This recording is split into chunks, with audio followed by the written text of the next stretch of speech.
9 décembre. J'ai le plaisir d'accueillir Thomas, Sarah et Frédéric pour la revue de presse culturelle. Qu'y a-t-il dans ces pages cultes et culturelles de la presse ce Une fois matin n'est pas coutume, je commence par de la télévision. Non. Eh si, parce que les journaux sont très enthousiastes en ce moment à propos des... Comment ? On va se faire mal, non? Non, pas du tout, pas du tout. Au contraire, ils sont enthousiastes envers les programmes du service public. D'abord Le Figaro ou Le Parisien aujourd'hui en France vous conseillent tous les deux ce soir la nouvelle série policière de France 3. Ça s'appelle Crime parfait, un Colombo au féminin, écrit Le Parisien, parce que comme dans Colombo, il y a une particularité, c'est qu'on voit le crime au début. Donc nous, on sait, le jeu, c'est de voir si la policière va trouver. La flic, c'est Isabelle Gélinas. Vous savez, Madame Boulet dans Fais pas ci, fais pas ça. Premier épisode donc de cette nouvelle série à 20h50 ce soir sur la 3. Et puis la 5 est aussi à l'honneur. Le Figaro ou bien la Croix vous recommande également à 20h50 cette émission sur la Patagonie, la région tout au sud du Chili et de l'Argentine. Milieu naturel à la fois somptueux et hostile, je cite, où l'on suit les aventures d'une équipe de scientifiques à ne pas manquer donc ce soir sur France 5. Également une beauté naturelle, le Mont-Saint-Michel est dans Le Parisien, mais attention, c'est pas flatteur là pour le coup. Le journal nous apprend que le mont est épinglé pour le mauvais accueil des touristes. Les navettes pour y aller sont surchargées, les prestations des commerçants sont loin d'être à la hauteur, c'est ce que dit la Cour régionale des comptes. L'endroit ressemble de plus en plus à une usine d'autocars pour touristes asiatiques, je cite l'article.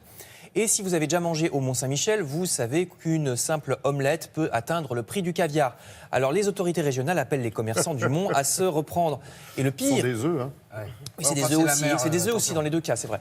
Le pire, c'est qu'on ne peut même pas se fier aux sites internet comme le célèbre TripAdvisor parce que les avis ne sont tout simplement pas vérifiés. Regardez, n'importe qui peut écrire qu'un restaurant est nul alors que c'est très bon, mais le restaurateur est un concurrent de votre propre établissement. Donc voilà, il s'agit de descendre quelqu'un qui ne le mérite pas. Ou alors l'inverse, vous voyez ici, on peut écrire soi-même les louanges de son propre hôtel ou restaurant. Il y a un journaliste anglais qui a inventé sur TripAdvisor un restaurant qui n'existe pas.